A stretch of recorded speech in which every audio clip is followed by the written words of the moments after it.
तव कथामृतं तप्तजीवनं कविभीडितं कल्मषापहं श्रवणमङ्गलं श्रीमदाततं भुवि गृह्णन्ति ये भूरिना जनाः। শ্রী শ্রী রামকৃষ্ণ কথামৃত। আজকে যে অংশটি নির্বাচিত করে দেখেছি সেটি গিরিশ ঘোষের সাথে শ্রীরামকৃষ্ণের কথোপকথন। গিরিশ ঘোষ এবং শ্রীরামকৃষ্ণ দুজনে কথা বলছেন। 1884 সাল 14 ডিসেম্বর, তৃতীয় পরিচ্ছেদ, ঈশ্বর দর্শনের উপায় ব্যাকুলতা। শ্রীরামকৃষ্ণ গিরিশের প্রতি তীব্র বৈরাগ্য হলে তাকে পাওয়া যায়, প্রাণ ব্যাকুল হওয়া চাই। শিষ্য গুরুকে জিজ্ঞাসা করেছিল, কেমন করে ভগবানকে পাব? গুরু বললেন, আমার সঙ্গে এসো। এই বলে একটা পুকুরে লয়ে গিয়ে তাকে চুবিয়ে ধরলেন।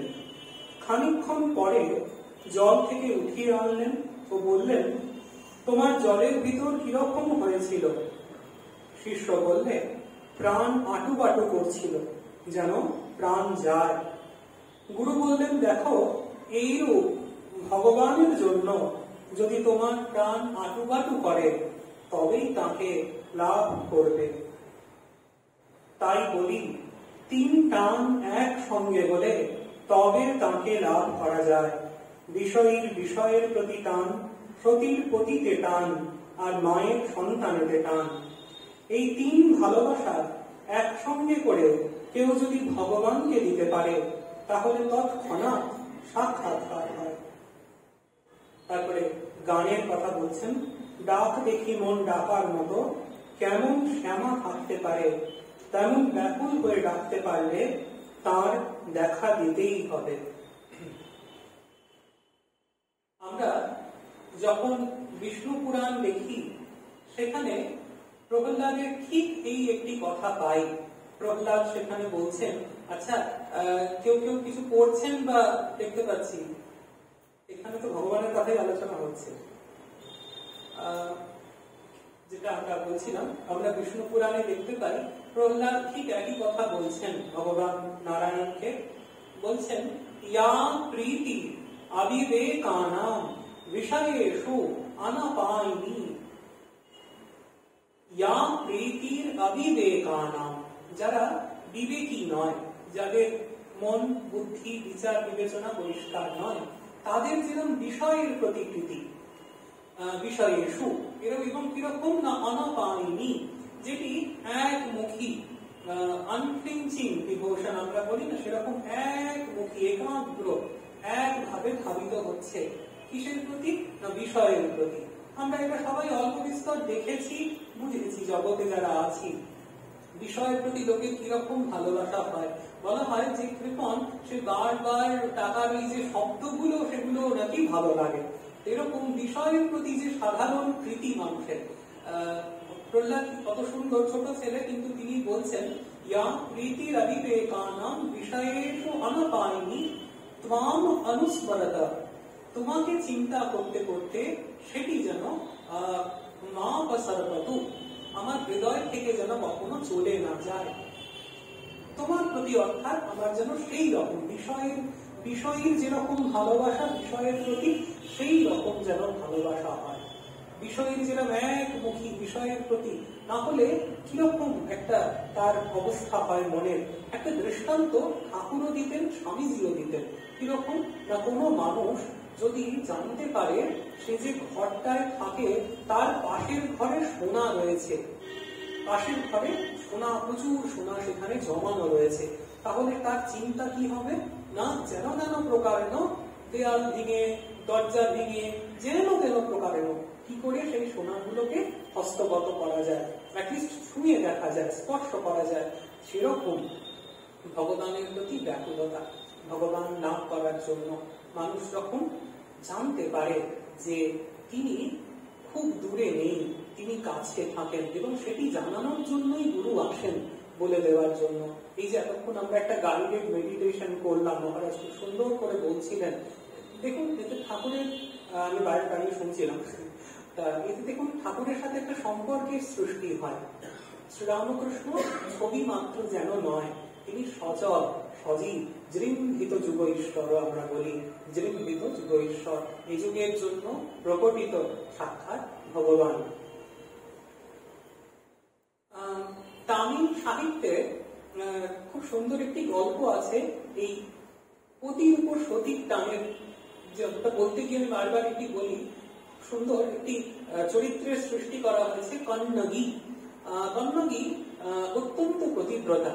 এখন তার স্বামীকে তিনি মাদুরাই নগরে বাণিজ্য করতে গেলেন এবং সেখানে দেখানো হয় বিশাল একটা কাব্য, সংক্ষেপে বলছি, সেখানে দেখানো হয় এরকম যে তার বিনা বিচার, একটা ভুল বিচারে স্বামীর মৃত্যুদণ্ড হয়ে যায়, স্বামী মারা যায়। এখন এটি যখন কন্নগীর কাছে খবরটা যখন যায় যে তিনি পাগলের মতো, উন্মাদিনীর মতন তার গ্রাম থেকে ছুটে ছুটে মাদুরাইতে এলেন, যে স্বামীকে একবার দেখলেন স্বামীর মৃত্যুদণ্ড হয়ে গিয়েছে, মারা গিয়েছেন, তখন তিনি রাজার কাছে গেলেন যে কেন মেরেছেন এইভাবে, বিচার চাইতে। তখন রাজার সাথে তার বাদানুবাদ হচ্ছে, সেখানে সেগুলি বর্ণনা আছে বিস্তারিত, যেটি বলার জন্য বলছি। তারপরে যখন কন্নগী নিজে একজন গ্রামীণ কুলবধূ, কিন্তু স্বামীর প্রতি তার যে ভক্তি, তার যে প্রীতি, সেটি রাজার সঙ্গে একজন গ্রামীণ কুলবধূ তার বাদানুবাদ হচ্ছে, এবং সেই যে তিনি কিন্তু প্রথাগত কোনো শিক্ষিত উকিল নন, কিন্তু তিনি সেই বাদানুবাদে লিপ্ত হলেন এবং তিনি প্রমাণ করলেন যে মৃত্যুর উপরান্ত তার স্বামী কিন্তু নিরপরাধ ছিলেন। তাকে মানে নির্দোষ একজন মানুষকে, নিরপরাধ একজন মানুষকে এক ভুল বিচারে শাস্তি দিয়ে মৃত্যুদণ্ড দেওয়া হয়েছে, এবং সেটি রাজার কলঙ্ক। সেই জন্য তিনি অভিশাপ দিলেন। তার অভিশাপে মানে এরকম বলা হয়, এটি খুব প্রচল কাহিনী তামিল সাহিত্যে রয়েছে এবং তামিলদের মধ্যে, খুব তামিলিয়ানদের মধ্যে ভীষণ একটি পপুলার কন্নগীর কথা, তার সতীত্বের কথা। তার গোটা মাদুরাই নগর তিনি জ্বালিয়ে দিয়েছিলেন অভিশাপ দিয়ে। এইরকম দৃঢ় প্রীতি আমরা আমাদের পুরাণের মধ্যে পাই। কার কথা মনে পড়ে? সাবিত্রী। বাংলায় বিভিন্ন যে মন্দির বা বিভিন্ন মেলাতে কিছু বছর আগে পর্যন্ত সেখানে সাবিত্রী সত্যবানার যমরাজের মূর্তি এখনো হয় না, সেখানে কিন্তু করা হতো সাবিত্রীর কথা। সাবিত্রীর যে আমরা দেখি তিনি রাজবংশের বধূ ছিলেন, রাজবংশের মেয়ে ছিলেন, রাজবংশের বধূ হলেন, কিন্তু ভাগ্যক্রমে সত্যবান এবং তার পিতা সবাই তখন বনে রয়েছেন। তিনি কিন্তু সেই বনের কষ্টকে বরণ করে নিলেন, বনে থাকার সমস্ত হাসি মুখে কষ্টকে বরণ করে নিচ্ছেন। তারপরেও তিনি যখন সেই আলটিমেট ডেটা এলো, সত্যবানের মৃত্যুদিন, যুবরাজ তাকে নিতে এসেছেন, সাবিত্রী তিনি কিন্তু এতটুকু ঘাবড়ে যাচ্ছেন না। তিনি যমের চোখের চোখ রেখে তিনি সমানে প্রশ্ন করে যাচ্ছেন। সেখানেও একটা প্রশ্ন পরম্পরা আমরা দেখতে পাই, এবং বেচারি যম তাকে এমন কনফিউজ করে দিলেন যে যম একজন সিঁদুর মাথায় দেওয়া মহিলাকে কি আশীর্বাদ করা যায়, একটা সময় আশীর্বাদ করে দিল যে সুখে থাকো, পুত্র সন্তান আদি হোক, ইত্যাদি ইত্যাদি। এইটার জন্যই ওয়েট করছিলেন সাবিত্রী। তখন বললেন তাহলে তো হয়ে গেছে, এবার আপনি সত্যবানকে দিয়ে দিন। এই যে বুদ্ধিমত্তা, বিপদে পড়ে এই যে অবিচলতা, হ্যাঁ, এটা এই যে বড় গুণ। স্বামীজি দেখবেন এতে বলছেন সাবিত্রীর কথা, তার ওই যে স্বদেশ মন্ত্রের কথা। নারী জাতির আদর্শ কি আমাদের ভারতীয়দের? সীতা, সাবিত্রী, দময়ন্তী।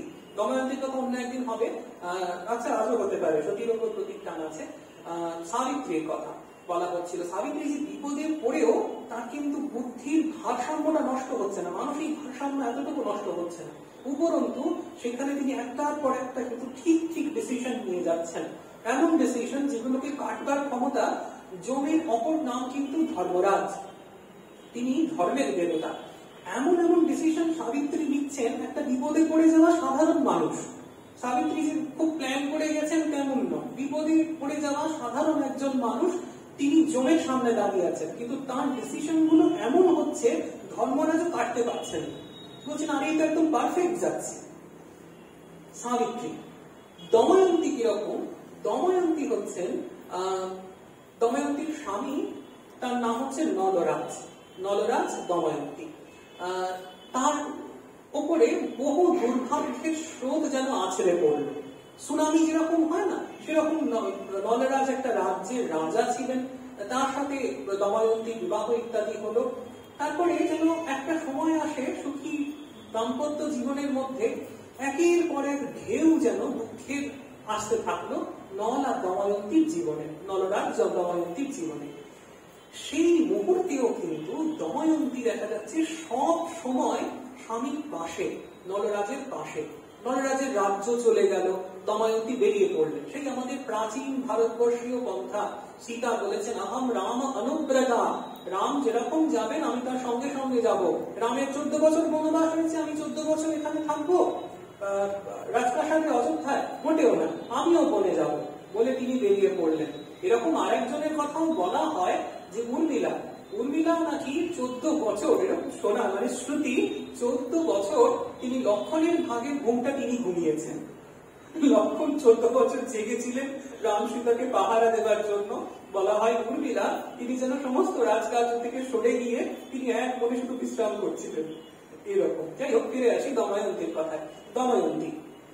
দময়ন্তী সতীর দৃষ্টান্ত, বিপদেও তিনি তার স্বামীকে ছাড়েননি। এবং তারপরে কি দেখা যায়, একটা সময় তার কাছে চ্যালেঞ্জ এলো। কিরকম না, দময়ন্তীকে এক সময় ঘুরতে ঘুরতে ঘুরতে ঘুরতে এক সময় নলের সঙ্গে বিচ্ছেদ হয়ে গেল। একটা সময় বিচ্ছেদ কিরকম না, কে কোথায় চলে গেছেন কেউ কাউকে খুঁজে পাচ্ছেন না, এই একটা অবস্থায়, অসহায় একটা অবস্থায় দময়ন্তী ঘুরতে ঘুরতে নিজের পিতৃ রাজ্যে এসে উপস্থিত হলেন। সেখানে দিন কাটাচ্ছেন। এখন বাবা মা যেরকম হন, তারা বললেন তুমি তাহলে পুনর্বিবাহ করো। পুনর্বিবাহে তাকে যেন তেন প্রকারের, তার তো ইচ্ছা নেই, তবু তাকে ধরে বেঁধে রাজি করানো হলো। ঠিক আছে, এবার সেখানে একটা চ্যালেঞ্জ উপস্থিত হলো। দেবতারা কয়েকজন তারা প্ল্যান করলেন, চলো দময়ন্তীকে পরীক্ষা করো। কি করা যাবে না, নলরাজ যেরকম দেখতে সেদিন এমন, এটা একটা এগুলোর কাব্য, তা এত সুন্দর এগুলোর যে মোড়টা আসে, যেদিন স্বয়ংবর সেখানে সেই দিনই কিন্তু নলরাজ তিনি উপস্থিত হচ্ছেন। সেখানে চ্যালেঞ্জটা ওইখানেই, নলরাজ উপস্থিত এবং তার পাশাপাশি অন্য দেবতারা দময়ন্তীকে পরীক্ষা করার জন্য একই রূপে উপস্থিত। এবার দময়ন্তীকে সিলেক্ট করতে হবে কে তার স্বামী দূর থেকে দেখে, এই হচ্ছে চ্যালেঞ্জ। এবং দেখা যায় তিনি অভ্রান্ত ভাবে সেই পরীক্ষায় পাশ করলেন। এই জন্য এই যে সর্বাবস্থা এরা দৃঢ়চিত্ত এবং একমুখী এদের ভালোবাসা যেন ঠিক দোকানদারি নয়, এরা অন্য রকমের যেন এদের ভালোবাসাটা, সেই যে তাদের নিষ্ঠা, তাদের ভালোবাসা, তাদের পবিত্রতা, এই জন্য তারা দৃষ্টান্ত। স্বামীকে ভালোবাসা একটা দৃষ্টান্ত। সাবিত্রীর কথার জন্য স্বামীজি বলছেন, তারপরেই দময়ন্তীর কথা বলছেন যে সুখে দুঃখে সহায় সম্পদে সর্বাবস্থায় তিনি সবসময় স্বামীর পাশে একরকম ভাবে দাঁড়িয়ে রয়েছেন। এইগুলি পতির প্রতি টান, বিষয়ের প্রতি টান, আর সন্তানের প্রতি। দেখুন আমাদের যে গোশালা আছে সেখানেও দেখা যায় অন্তজ যে মানে মনুষ্যতর যে জন্তু, তারাও কিরকম ভাবে তাদের মধ্যে বাৎসল্য আছে, কি রকম ভাবে তারা তাদের সন্তানকে ভালোবাসে। বিড়াল আছে আমাদের আশ্রমে, ঠিক ঘন্টা করলে খেতে যায়। তাদের দেখেছি ওরা যখন ছানাকে ধরে, যখন ইঁদুর ধরছে বা অন্য কিছু ধরছে তখন একরকম ভাবে ধরছে, যখন ওদের ছানাকে ধরছে তখন সেটা কি দাঁত দিয়েই ধরছে, কিন্তু অন্য রকম ভাবে ধরছে। এই হচ্ছে বাৎসল্য। একটা সামান্য তুচ্ছ প্রাণীর মধ্যেও কিন্তু বাৎসল্য আমরা দেখতে পাই। মার্কণ্ডেয় পুরাণ, কতদিন আগে মার্কণ্ডেয় ঋষি তিনি লিখে দিয়েছেন, জ্ঞানেরি সর্বভূতেষু মাতৃরূপেণ সংস্থিতা। সেখানে সর্বভূতেষু বললেন, সমস্ত প্রাণীর মধ্যে, সর্বভূতেষু মাতৃরূপেণ সংস্থিতা। যাই হোক, সেই যে মায়ের টান, এইরকম তীব্র টান। এখানে কোনো কোনো মায়েরা রয়েছেন তাদের সন্তানকে নিয়ে যখন আসেন, কখনো সন্তান বাইরে যাচ্ছে, তখন সেটা যখন বলেন মুখ চোখগুলো চকচক করে ওঠে। বাবাদেরও মায়েদেরও মুখ চোখ একেবারে চকচক করে ওঠে যে আমার ছেলে, আমার মেয়ে, এগুলি বলার সময়। তা এই যে বাৎসল্য, এইরকম যে টান, সেইগুলি যখন ভগবানের প্রতি হবে। এবং এটি যে ঠাকুর এখানে আজকে গিরিশ ঘোষকে বলছেন তা নয়, ঠাকুরের বলার সবাইকেই এটি বক্তব্য ছিল, যে কোনো সংসারী মানুষ যে যেখানে আছে, স্বামীজি বলছেন যে যেখানে আছে তাকে সেখান থেকে এগিয়ে দিতে হবে। এক্স্যাক্টলি ঠাকুর কিন্তু তার নিজের জীবনে এটি করেছেন। বলরাম বসু তারা বংশ পরম্পরায় বৈষ্ণব, কৃষ্ণের মন্দির আছে। আজকে যে শ্যামবাজার নাম হচ্ছে বলরাম বসুর বাড়ি গৃহদেবতার নামে, রাধা শ্যাম রায়, সেই শ্যাম রায় থেকে শ্যামবাজার। সেই বলরাম বসু অত দান ধ্যান বংশ পরম্পরায় ভগবানের সেবা, তিনি যখন ঠাকুরের কাছে গিয়েছেন বলছেন এত জপ করলাম কিন্তু ভগবানের প্রতি মন হচ্ছে না, ঠিকঠাক যেন ভগবানের প্রীতি হচ্ছে না, ভালোবাসা হচ্ছে না, ভগবানের আছেন কি না আছেন অতীত থেকে যেন কিছু বুঝতে পারছি না। একটা কথায় ঠাকুর বললেন, তোমার বাড়িতে ছেলেরা আছে, ছেলে মেয়ে সন্তানাদি আছে, তাদের যেমন করে ডাকো সেরকম করে ডাকো তো। এই যে সন্তানের প্রতি মায়ের যে টান, বাবার যে টান, সেই যে টানটা বাৎসল্য, সেইভাবে ডাকো তো। বলরাম ঘোষ অবাক হয়ে গেলেন যে আচ্ছা এরকম করে তো কেউ কোনোদিন বলেনি যে বাড়ির ছেলে মেয়েকে যেরকম ভাবে ভালোবাসি, বাড়ির ছেলে মেয়েকে যেরকম ডাকতে হবে সেই রকম ভাবে ভালোবাসা, সেরকম ভাবে ডাকা, মানে অত্যন্ত জীবন্ত জাগ্রত ভাবে তাকে ডাকা। তিনি রয়েছেন যেন পাশে সেরকম ভাবে, তিনি যে নেই, তিনি অনুপস্থিতি, একটা ছবিকে ডাকছি বা কোথায় যেন সে ভগবান কত যেন গ্যালাক্সির ওপারে রয়েছেন তাকে ডাকছি, ওরকম না, তিনি যেন আমাদের অত্যন্ত আপন, তাকে ডাকছি। এরপরে বলছেন, সেদিন তোমায় যা বললুম ভক্তির মানে কি, না কায় মনো বাক্যে তাঁর ভজনা, কায় অর্থাৎ হাতের দ্বারা তাঁর পূজা ও সেবা, পায়ে তাঁর স্থানে যাওয়া, কানে তাঁর ভাগবত শোনা, নাম গুণকীর্তন শোনা, চক্ষে তাঁর বিগ্রহ দর্শন, মন অর্থাৎ সর্বদা তাঁর ধ্যান চিন্তা করা, তাঁর লীলা স্মরণ মনন করা, বাক্য অর্থাৎ তাঁর স্তব স্তুতি, তাঁর নাম কীর্তন এই সব করা। বলা হচ্ছে ভক্তি কি, তার একটি সংজ্ঞায় বলা হচ্ছে না ঋষিক অর্থাৎ আমাদের ইন্দ্রিয়, সেই ঋষিক ইন্দ্রিয় দ্বারা ইন্দ্রিয়ের যিনি অধিপতি, ইন্দ্রিয়ের যিনি অধীশ্বর ঋষিকেশের সেবা, সেটি হচ্ছে ভক্তি। যা আছে আমাদের, যা রয়েছে, কি রয়েছে এই মুহূর্তে, এই শরীর এই মন, সেটি দিয়েই ভগবানের দিকে যেতে হবে, সেটি দিয়েই ভগবানের সাধনা করতে হবে। বলছেন তার ভজনা কিরকম, না কায় মন বাক্যে তার ভজনা। খুব সুন্দর করে একটি স্তোত্রে বলা হয়েছে, यत् यत् कर्म करोमि तत्तदखिलं शम्भो तवाराधनम्, यत् यत् कर्म करोमि तत्तदखिलं शम्भो तवाराधनम्। সেখানেই বলা হচ্ছে যে প্রদক্ষিণ করছি, আমি যে হাঁটছি যেন তোমাকে প্রদক্ষিণ করছি, স্তোত্রাণি সর্বা গিরো, আমি যে উচ্চারণ করছি প্রতিটি কথা তোমার স্তোত্র, তোমার মাহাত্ম্য, তোমার স্তব হচ্ছে। তারপরেই বলছেন যে यत् यत् कर्म करोमि तत्तदखिलं शम्भो तवाराधनम्। এটি আমরা আমাদের শাস্ত্রজ্ঞানন্দজি সঞ্জীব মহারাজের তার মুখে পূজার সময় খুব সুন্দর করে শোনা যায়, উনি খুব সুন্দর করে বলেন শক্তির দিক থেকে। তখন ব্যাপারটা এরকম হয়, প্রাতরুত্থায় সায়ান্নাৎ সায়ান্নাৎ প্রাতরন্ততঃ यत् करोमि जगन्मातः तदस्तु पूजनं तव। প্রাতরুত্থায় সায়ান্নাৎ, সকালবেলা ঘুম থেকে ওঠার পর থেকে সায়ান্নাৎ সন্ধ্যাকাল পর্যন্ত, সায়ান্নাৎ প্রাতরন্ততঃ সন্ধ্যা থেকে সকাল পর্যন্ত পুনরায়, यत् करोमि जगन्मातः तदस्तु पूजनं तव। সেই কনসাসনেসের সাথে করা, সেই চিন্তার সাথে করা, এই সমস্তটা যা করি না কেন, অফিসে কাজ করছি সেটাও যেন ভগবানের সেবা, বাড়িতে রুটি মাখছি সেটাও যেন ভগবানের সেবা, বাজার করছি সেটাও ভগবানের সেবা। এবং এই আইডিয়াটার উপর বেস করেই কিন্তু আমাদের কর্মকাণ্ড, যা কিছু মঠ মিশনের সমস্ত প্রাচীন সাধুদের কথা। সেই বইতে প্রথম খণ্ডে চেতনানন্দজি লিখছেন যে একদিন ভোরবেলা অদ্বৈত আশ্রমে, তখন তো অত লোকজন রাখার প্রচলন ছিল না, কিছু নিমন্ত্রিত লোকে আসবেন। চেতনানন্দজি মহারাজ তখন ভান্ডারী, ব্রহ্মচারী সম্ভবত, তিনি ভান্ডারী রয়েছেন। তিনি নিজে বসে আটা মাখছেন, তখন মঙ্গলারতির একটু পরেই হবে, আটা বা ময়দা কিছু নিজে মাখতে বসেছেন, 5:30 5টা এরকম। গম্ভীরানন্দজি মহারাজ দেখেছেন সেটি, গম্ভীরানন্দজি অদ্বৈত আশ্রমে তখন এসেছেন, আছেন, তিনি দেখেছেন, দেখে খুব অ্যাপ্রিসিয়েট করেছেন যে এই সময় জব ধ্যান ছেড়ে তিনি মাখছেন, আটা মাখছেন না ময়দা মাখছেন, রান্নার কাজ করছেন আর কি। জিজ্ঞাসা করেছেন আবার ব্রহ্মচারীকে যে তুমি এই সময়টা করছো, তখন উনি উত্তর দিয়েছেন যে এটা কি, এটা আমি ওটা করতে করতে জব করছি, এটা ওটা সমতুল্য হচ্ছে। তা এই রকম প্রতিটি কাজ সেখানে হচ্ছে ঈশ্বর উপাসনা। এগুলি যেন এই যুগের জন্যই নির্মিত হয়েছে, কারণ আজকের দিনে আমাদের কিন্তু আলাদা আলাদা করে সময় নেই। আমরা যদি মনে করি এই যে ভোগটা দেখিয়ে দিলাম ঠাকুরকে, এই যে একবার 7টা বাজিয়ে দিলাম, হয়ে গেল ধর্মকর্ম, বাকি 24 ঘন্টা 23 ঘন্টা আমার নিজে, তা না। বলা হচ্ছে তখন কিন্তু আমরা পিছিয়ে পড়বো, তখন ভগবানের থেকে দূরে চলে যাওয়া হবে। ভগবানকে ভালোবাসতে গেলে, ভগবানকে জীবন্ত জাগ্রত করে পেতে গেলে তখন কিন্তু 24 আওয়ার্স।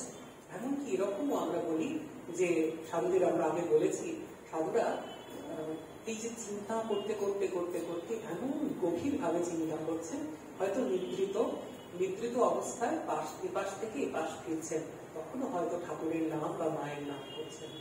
এই এত গভীরে গিয়ে চিন্তাটা হয়ে যায়। তো এটাই, প্রতিটি কাজের সঙ্গে সঙ্গে এই চিন্তা চলবে। আর জানেন তো, এটা যত ভালোবাসাটা যত ডেভেলপ করে, ততই খুব স্বাভাবিক ভাবে হয়। যে এটা যে কেউ বুঝতে পারেন, যে কেউ যে কাউকে ভালোবাসে, কাজের ফাঁকে ফাঁকে নিশ্চয়ই তাকে স্মরণ হয়, খুব স্বাভাবিক ভাবে তাকে মনে পড়ে, বারবার তার কথা মনে পড়ে। সেরকম ভাবেই ভগবানের প্রতি যদি ভালোবাসা একটু, একটা সর্ষের দানার প্রমাণও যদি গ্রো করে, তাহলে কিন্তু এটা খুব ইজিলি হয়।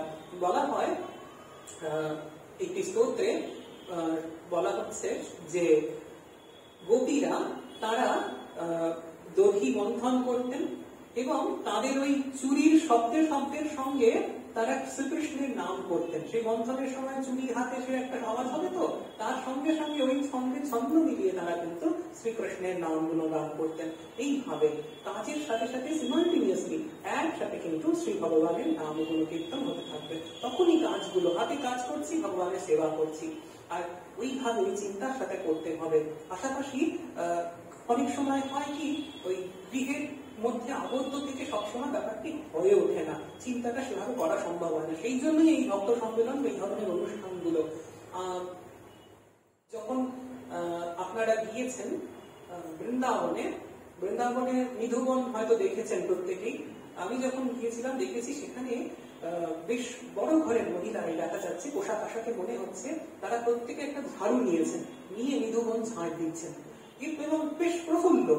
কাজটা যে খুব কষ্ট হচ্ছে তা নয়, খুব প্রফুল্ল চিত্তে কাজটা করছেন। কয়েকজনকে জিজ্ঞাসা করেছিলাম, তখন বলছেন এই তো আমারা সেবা হয়, সেবা করছি ভগবানের, ওই বুদ্ধি নিয়ে সেবা করা। আরেকটি কথা বলবো, এটি আমাদের একজন সাধু থেকে শোনা। তিনি গিয়েছেন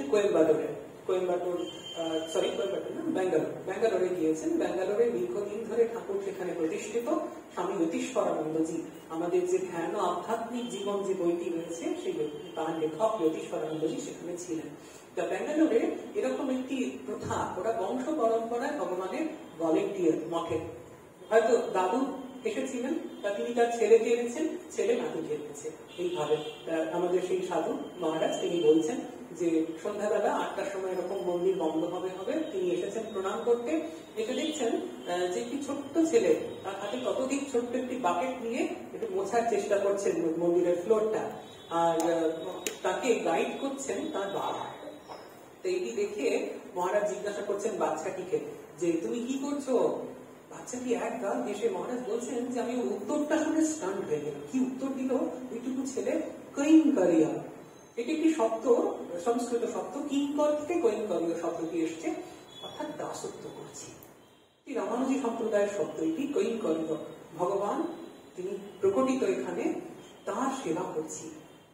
এই সামান্য একটু মন্দির মার্জনা এটা করে তার ভিতরটা এত প্রাউড ফিল হচ্ছে, সে বুঝতে পারছে সে কি করছে। সে বলছে কৈঙ্করীয়। কিভাবে বুঝতে পারছে? ও বাবা শিখিয়েছে, ও দাদু শিখিয়েছে, ভগবানের দাসত্ব করেছি। এর থেকে মজার কি আছে, এর থেকে আনন্দের আর কি আছে? হাত সফল। আমরা জানি না, বলা হয় যে আমাদের হিন্দুদের ধর্মে বলা হয় 84 লক্ষ জনি, 84 লক্ষ শ্রেণী। বিভিন্ন রকমের শ্রেণীতে আমরা ঘুরতে ঘুরতে এবারে মানুষ হয়ে এসেছি, যারা এখন বসে আছি। সামনে কি হবে জানি না, কিন্তু তা কখনো হয়তো হাঁস হয়েছিল, প্ল্যাটিকাস হয়েছিল, হাতগুলো জোড়া ছিল, আঙুল ছিল না। তার থেকে এখন যে আঙুল আছে, হাত আছে, পা আছে, তার সার্থকতা হচ্ছে ভগবত সেবায়। সে ভগবত সেবা সব সময় সেই ভগবানের সেবা হবে। এটি বলছেন যে হাতের দ্বারা তার পূজা ও সেবা একদম ঠাকুরের প্রতিটি কথা একেবারে মেপে মেপে বলা। ভদ্রলোক পাঠশালা থেকে পালিয়ে এসেন, আমি সবাইকে বলি পাঠশালা থেকে পালিয়ে গিয়েছিলেন, কিন্তু কি অসামান্য তার কথা। এই যে আগে বলেছেন ভজনা, তারপরেই বললেন সেবা। ভজনা শব্দটি যদি সংস্কৃতের উৎপত্তিগত দিক থেকে দেখা যায়, ভজ সেবায়ম, অর্থাৎ সেবা করতে হবে। সেই সেবা ভগবানের জন্য, এই যে আরতি করা, ভগবানকে ধূপ নিবেদন করা, যা কিছু ভগবানের জন্য ঘর দোর সমস্ত পরিষ্কার পরিচ্ছন্ন রাখা, সে সমস্ত হচ্ছে সেবা। সেবা করতে হবে। তারপর বলছেন আরো করে, পায়ে পায়ে তার স্থানে যাওয়া, কানে তার কথা শোনা, নাম গুণকীর্তন শোনা, আর চোখে তার বিগ্রহ দর্শন। তাকে দর্শন করতে পারার বিরাট ব্যাপার। পূর্বের কোনো অবতারের তাদের ছবি ছিল না, ঠাকুরের ছবি রয়েছে আমাদের সামনে, তাকে দর্শন করা। মা বলছেন এতটা আমাদের তিনি সাপোর্ট করছেন, বলছেন ছায়া কায়া সমান। শ্রীরামকৃষ্ণের এই ছবির দিকে যদি তাকিয়ে থাকেন, সেখানেও কিন্তু জানবেন আপনার দৃষ্টির সৌভাগ্য। আমি একটি শব্দ মাঝে মাঝে বলি, দৃষ্টির উৎসব হচ্ছে শ্রীরামকৃষ্ণকে দেখা। বিজ্ঞানানন্দজি মহারাজ বলছেন ঠাকুরের এই ছবি মহাভাবের ছবি, তাকে দর্শন করাই হচ্ছে বিরাট ব্যাপার। ঠাকুরের এই ছবি দর্শন করা, তাকে চোখে দর্শন করা, তার স্তব স্তুতি নাম গুণকীর্তন ইত্যাদি করা, তার স্তব করা। অভেদানন্দজি মহারাজ লিখছেন, তার রামকৃষ্ণ স্তবরাজ বলে তার ঠাকুরের উপর স্তব আছে, সেখানে লাস্টে লিখছেন যে রামকৃষ্ণম চিদানন্দম ইয়ঃ ভক্তিমান স্তৌতি সদা। যে ভক্তিমান রামকৃষ্ণ চিদানন্দ ব্রহ্মস্বরূপ রামকৃষ্ণকে স্তুতি করে সর্বদা, কি হয় তার? বলছেন তত্ত্বজ্ঞান, তার হৃদয়ে তত্ত্বজ্ঞান স্বয়ং আবির্ভাব হয়। সমস্ত যে যা যা কিছু রয়েছে সকলের একটাই বক্তব্য যে গুরু সেবায় সমস্ত কিছু প্রাপ্ত হয়। শ্রীরামকৃষ্ণ আপনাদের সবার গুরু, আমাদের সবার গুরু, তার সেবা যেন তেন প্রকারে নয়। এই যে আশা হচ্ছে একটা দিন কি 1.5 দিন এরকম পুরোপুরি সংসার থেকে কিছুটা বিচ্ছিন্ন হয়ে, যেমন বলেছেন নির্জন বাস আশ্রমে থেকে তার সেবা করা হচ্ছে, এরকম ভাবে তার সেবা করা, আর সবসময় কিছু না কিছু তার জন্য করার চেষ্টা করা। আমাদের মধ্যে যদি তার প্রতি ভালোবাসা থাকে, তাহলে কিছু না কিছু আমরা যেন তার জন্য করতে পারি, করতে চেষ্টা করি যেন। ভাগবতে উদাহরণ রয়েছে যে এই যে আভির ললনা, যারা সব গোপীরা ছিলেন, এক একজন এক এক রকম ভাবে কৃষ্ণকে দেখছেন, কিন্তু প্রত্যেকেই কিছু না কিছু করার চেষ্টা করছেন। এমনকি বলছেন কেউ খাবার করে আনছেন, কেউ তাকে হাওয়া করছেন, নানা ভাবে। বলরামের কথা বলছেন যে বলরাম তার শ্রীকৃষ্ণের সাথে সখ্য ভাব, বলরাম নানাভাবে সেবার চেষ্টা করছেন। বলছেন তিনি কখনো শ্রীকৃষ্ণের বালি করতেন, কখনো শ্রীকৃষ্ণকে হাওয়া করতেন, কখনো শ্রীকৃষ্ণকে নানা রকম ভালো ভালো জিনিস এনে দেওয়ার চেষ্টা করতেন, খাবার, নানা ভাবে তার সেবা করা। আমরা রামচরিতমানস দেখি সবরীর আশ্রমে রামচন্দ্র দিয়েছেন, সবরীর কাছে উপস্থিত কিছু নেই, কিছু কুল কিছু ফল রয়েছে, সবরী সেই ফলগুলোকে একটা একটা করে দেখছেন খেয়ে খেয়ে, এবং দেখছেন যেটা খুব ভালো সুস্বাদু, তখন বুদ্ধি শুদ্ধি সব মাথার উপর দিয়ে গিয়েছে, যে উচ্ছিষ্ট খাবার চিন্তা ওসব কিচ্ছু মনে নেই, একটা শুধু মনে আছে যে ভালো জিনিসটা দিতে হবে, ভালো জিনিসটা সবসময় দিতে হবে, ভালো ভালো জিনিসটা সবসময় তাকে দিচ্ছেন। বরানগর মঠ, বরানগর মঠে খাওয়ার আর্থিক দিন জুড়ত না, তখন শশী মহারাজ পুজো শুরু করে গিয়েছেন, যিনি বলছেন বাজার থেকে ভালো ভালো ফল বেছে বেছে ওই পয়সায় যা পাওয়া যায় সেই ভালো ফল সবসময় ঠাকুরের নৈবেদ্য হবে, ঠাকুর সবসময় শ্রেষ্ঠ জিনিসটা পাবেন। এখানে কোনো কম্প্রোমাইজ না। দক্ষিণ ভারতে গিয়েছেন, সেখানে লোক নেই, অন্য কেউ হেল্পার নেই, নিজে বক্তৃতা করছেন, নিজে ঘুরে আসছেন, কেউ হয়তো সেখানে সাহায্য করার নেই, নিজে হাতে খাবার তৈরি করছেন ঠাকুরের, করে ঠাকুরকে খাওয়াচ্ছেন। কোনোদিন একটু কেউ নিমকি একটু ঘি দিয়ে গেছে, একটু ময়দায় হয়তো কম পয়সা বেশি পেয়েছেন, নিজে হাতে নিমকি তৈরি করছেন, নানা রকম নিমকি ইত্যাদি খাদ্যদ্রব্য তৈরি করে ঠাকুরকে ভোগ দিচ্ছেন, যত রকম ভাবে পারেন। ভগবত সেবা প্রাধান্যম, ভগবত সেবা প্রাধান্যম, এটি হচ্ছে সব থেকে বড় কথা। তারপরে বলছেন কলিতে নারদীয় ভক্তি, সর্বদা তার নাম গুণকীর্তন করা।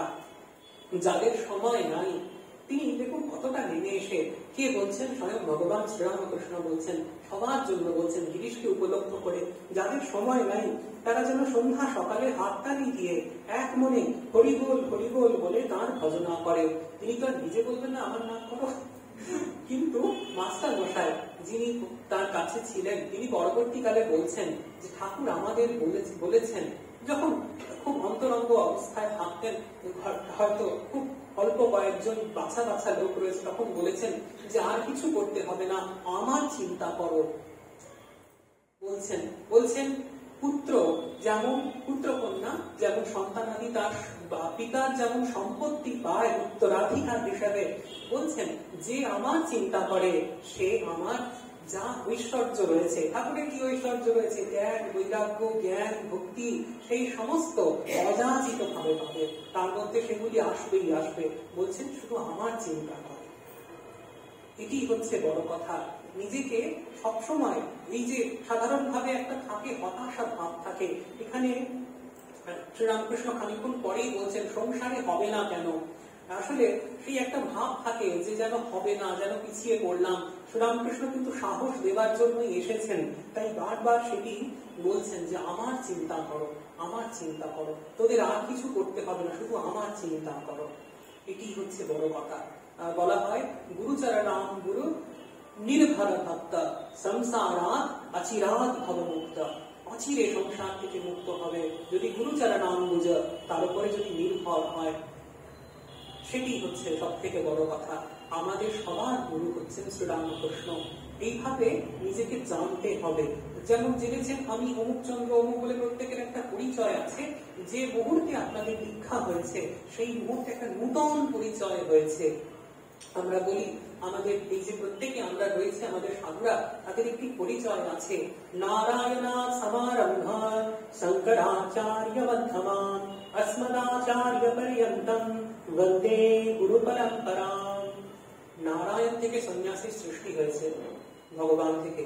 সেই তারপরে পরপর পরপর পরম্পরা হয়ে এসেছে, নারায়ণ ব্রহ্মাকে দিয়েছেন, পরপর পরপর এভাবে সন্ন্যাস এসছে। এসে শঙ্করাচার্য, ঠিক তাকে বিশেষ রূপে স্মরণ করা হয় শঙ্করের। তারপরে শঙ্কর থেকে আস্তে আস্তে আরো গৌড়পাদ আচার্য, গোবিন্দপাদ আচার্য এরা সব ছিলেন। তারপরে শঙ্কর থেকে তাঁর যে শিষ্যরা দশনামী সম্প্রদায় তারা ভাগ হলেন। তারপরে সেখান থেকে শ্রী তোতাপুরী, এবং তোতাপুরী থেকে শ্রীরামকৃষ্ণ স্বামীজি এবং সবাই যারা মহারাজরা রয়েছেন তারা সেখান থেকে না আমাদের গুরুরা। এভাবে নিজেকে একজন মানুষ যখন একলা, যখন এই সংসার অরণ্যে যখন হাঁটে তখন সে একলা হয়ে যায়। কিন্তু যদি সে জানতে পারে, সেই যে বাচ্চা ছেলের গল্প আছে, যে ছেলেটি একলা যখন পথে যেত না তখন তার রোজ ভয় পেত। ছেলেটির নাম কি? নামটি দারুণ, জটিল। জটিল ছেলেটির নাম। সেটি আমাদের সবার মেন্টাল স্টেটটিকে বলছেন, জটিল। সে কিন্তু সহজ নয়, সে জটিল।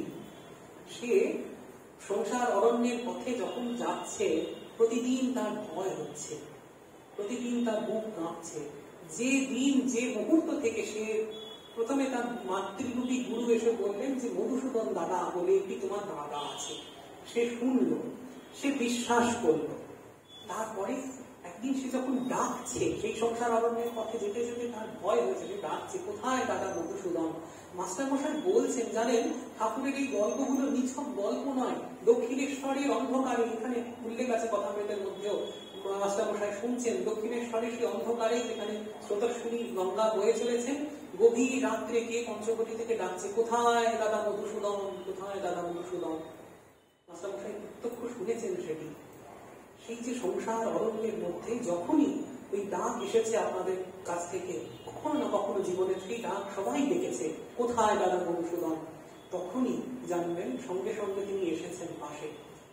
নিজেকে জানতে হবে, সেইভাবে অ্যাসোসিয়েট। যেই মুহূর্তে জটিল তার পেয়ে গেল তার সঙ্গে তার সাপোর্ট হিসেবে যে দাদা মধুসূদন হাঁটছে তার পাশাপাশি, তার আর ভয় করলো না, কখনো ভয় করলো না। চিন্তাও এলো না সামান্য যে গুরু মশাই বলেছে নিয়ে যেতে, কি নিয়ে যাব। সেখানেও গুরু বলে দিলেন যে ওই তো মধুসূদন দাদা আছে, তাকে বলো, বলে দিল মধুসূদন দাদাকে বললেই হয়ে যাবে, আর কিছু না। সেই শ্রীরামকৃষ্ণ বারবার বলছেন বালকের মতন বিশ্বাস, সেই বালকের মতো দৃঢ় বিশ্বাস করুন। সেই গুরুরূপী ঈশ্বর তিনি রয়েছেন, জীবন্ত জাগ্রত হয়ে রয়েছেন, এবং তার সঙ্গে নিজেকে যোগ করুন, তার সাথে নিজেকে যোগ করুন। সেটাই হচ্ছে, আর কিছুই করতে হবে না। বলছেন বারবার শ্রীরামকৃষ্ণ বলেছেন যে তোদের শুধু এটুকু জানতে হবে আমি কে, তোরা কে, আর আমার সাথে তোদের সম্পর্ক কি, সেটাই সমস্ত কিছু। আর সময় নিচ্ছি না, শোনা নেব? ওদের গান টান কিছু প্রোগ্রাম আছে? বেশ, ঠিক আছে, আচ্ছা ঠিক আছে। তাই ভগবান শ্রীরামকৃষ্ণের সেই নাম তুলসী দাস তিনি বলছেন, তার যে রামচরিত মানস রয়েছে সেখানে বলছেন যে কলিযুগ সেটি নাম সাহারা, কলিযুগ নাম সাহারা, সুমির সুমির নর পার উতারা। স্মরণ থেকে সুমিরন, সেখান থেকে সুমিরন, সুমির সুমির নর পার উতারা। এই যে ভব সমুদ্র সেটি ওই স্মরণ করে করে ভগবানকে, তার নাম স্মরণ করে করে যেন এবারে কলিযুগ যেন সহজ হয়ে গিয়েছে। ভাগবতে ওই ধরনের অনেক শ্লোক আছে এখানে বলা হচ্ছে কলিযুগের মাহাত্ম্য। পূর্বে যে আমাদের 4টে যুগ আছে, কি কি? সত্য, ত্রেতা, দ্বাপর, কলিযুগ। ঠিক, সত্য যুগে বলা হচ্ছে সেখানে হচ্ছে জ্ঞান যুগ, ভগবানের সঙ্গে নিজের ঐক্য, সেটি বারবার বারবার চিন্তা করতে করতে মানুষ বেশ চিন্তা করতেও হতো না, একটুতেই জ্ঞান হয়ে যেত, শোনা মাত্র জ্ঞান হয়ে যেত, সেই হচ্ছে সত্য যুগ। তারপরে আমরা দেখতে পাই ত্রেতা যুগ। ত্রেতা যুগে তখন এলো একটু তার থেকে নিচের দিকে ধ্যান যুগ, সেটি ধ্যানের মাধ্যমে করতে করতে যাচ্ছেন। তারপরে এলো দ্বাপর যুগ, তখন হচ্ছে বলা হচ্ছে ক্রিয়া যুগ, ওই যাগ যজ্ঞাদি রাজসূয় ইত্যাদি বিভিন্ন যজ্ঞ, তার মাধ্যমে ভগবানের তখন আরাধনা, ভগবান তাতেই প্রসন্ন হচ্ছেন। তারপরে এই কলিযুগে বলা হচ্ছে এসবের সমস্ত সামর্থ্য চলে গিয়েছে মানুষের। এখানে কি না, নাম ও মাহাত্ম্য, কেবলমাত্র ভক্তিযোগ, নাম গুণ কীর্তন, ভগবানের কেবলমাত্র নাম গুণ কীর্তনে তিনি প্রসন্ন হচ্ছেন। এবং পূর্বের যা অনুভূতি, কোন যেন সমস্তটাই তিনি দেবেন, কোনো অংশে কম হবে না, সমস্ত অনুভূতি তিনি দেবেন, সমস্ত সিদ্ধি তিনি দেবেন, দেবার জন্য তিনি প্রস্তুত হয়ে রয়েছেন। শুধু ওই নাম শুনিয়ে তার ওই নাম স্মরণ মরণ সেটি করতে হবে। বলছেন ভক্তির আমিতে অহংকার হয় না, অজ্ঞান করে না, বরং ঈশ্বর লাভ করিয়ে দেয়। কোনটা ভক্তির আমি? একটু আগে যদি বলা হচ্ছিল যে আমার একজন গুরু রয়েছেন, আমার একটি মঠ রয়েছে, মঠ রামকৃষ্ণ মঠ, আপনারা সবাই রামকৃষ্ণ মঠের আশ্রিত, যারা দীক্ষিত তাদের গুরু রয়েছেন, সেই গুরু রয়েছেন, মঠ রয়েছে, এটি নূতন পরিচয়। এতদিন যে আমিগুলি ছিল, আমি অমুকের সন্তান, অমুক অমুকচন্দ্র অমুক ইত্যাদি ইত্যাদি, তার সাথে আরেকটি নতুন আমি যোগ হল, এই আমিটি ভক্তির আমি। এবং বলছেন এই আমিতে অহংকার হয় না। একটা সময় ছিল আমাদের হিন্দুদের মধ্যে একসঙ্গে বসে খাওয়া যেত না।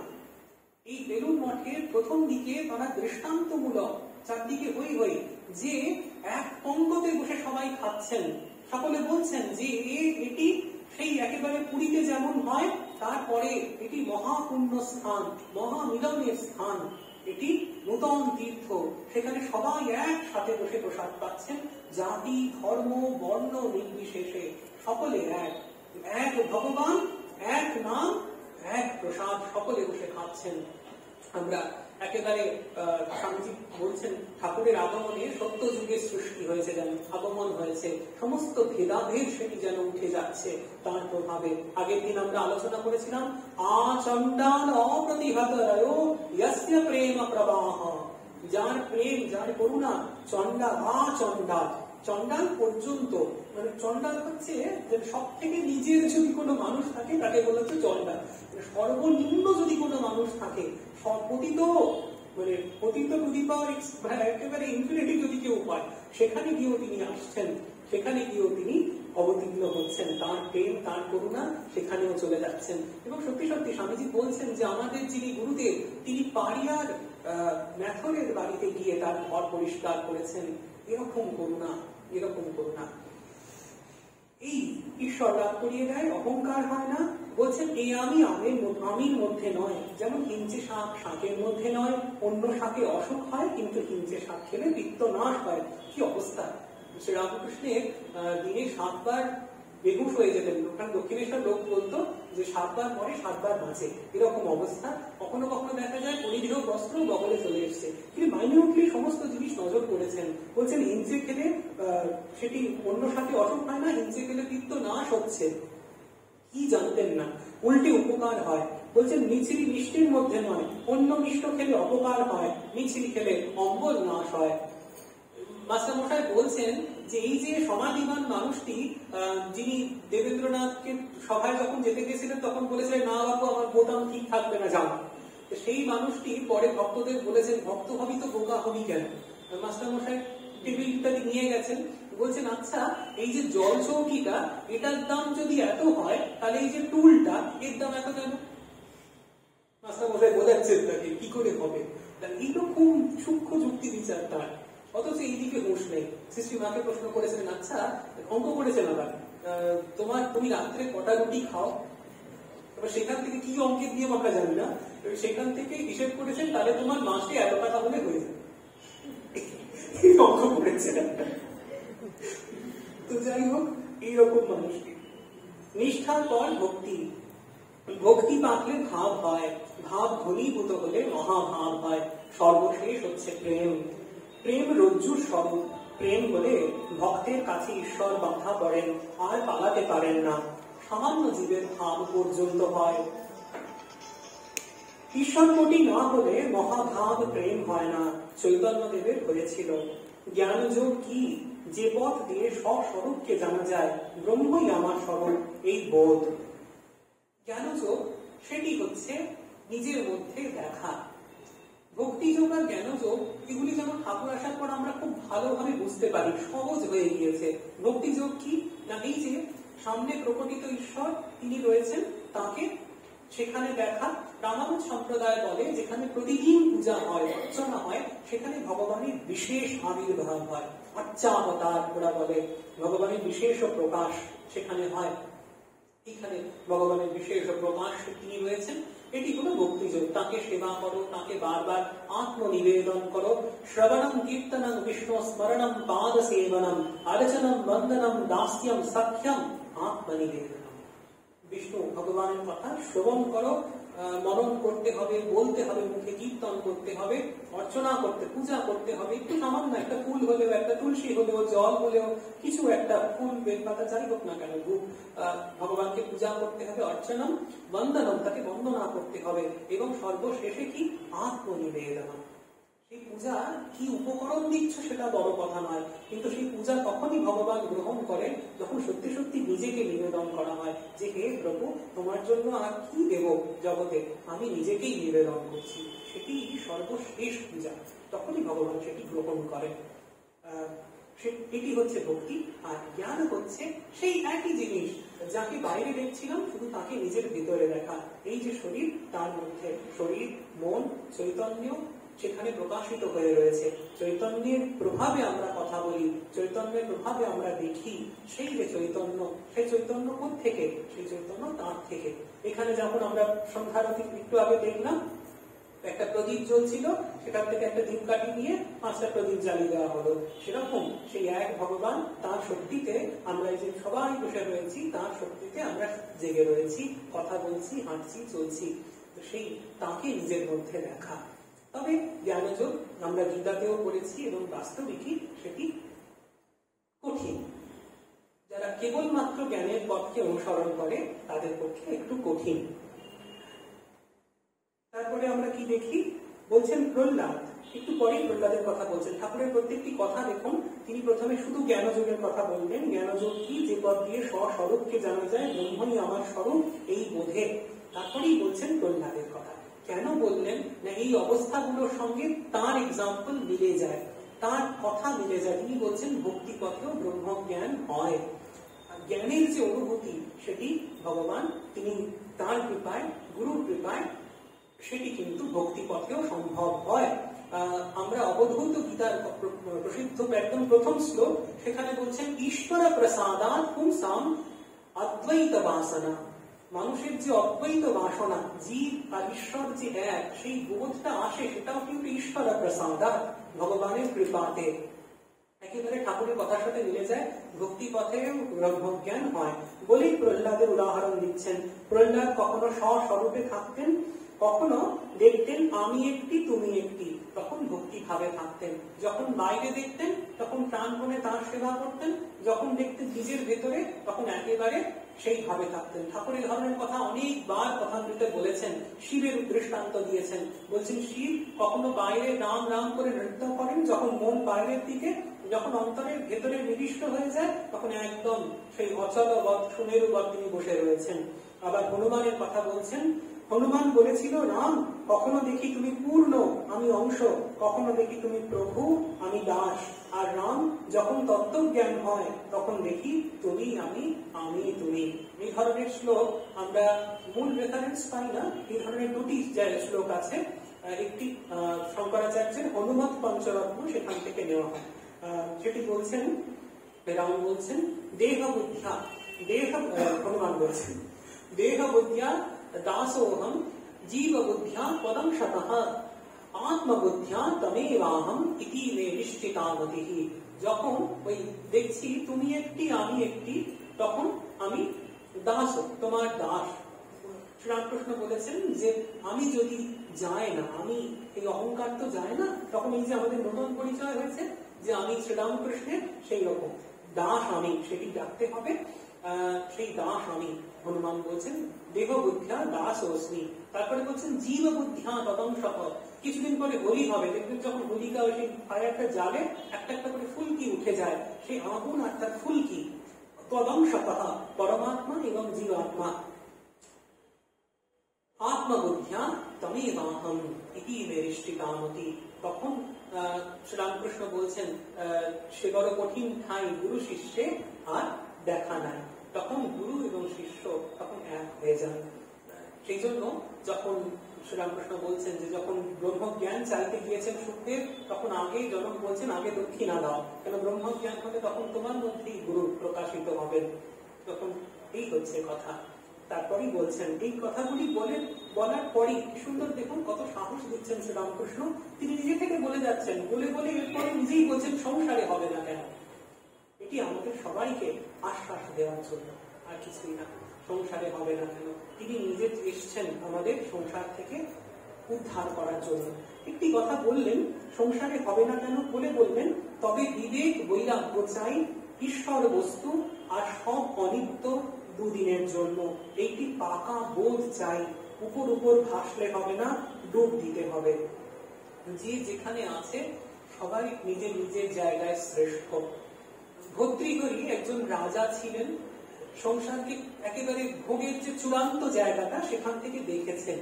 তারপরে ঘটনাচক্রে সংসারের যে মুখোশটা থাকে, খুব লোভনীয় মুখোশটা খসে যখন পড়ে গেল, সংসারের যে কদর্যতা সেটি যখন তার সামনে এলো, সেই ভর্তৃহরি বয়সকালে সন্ন্যাস নিলেন, বৈরাগী হয়ে গেলেন।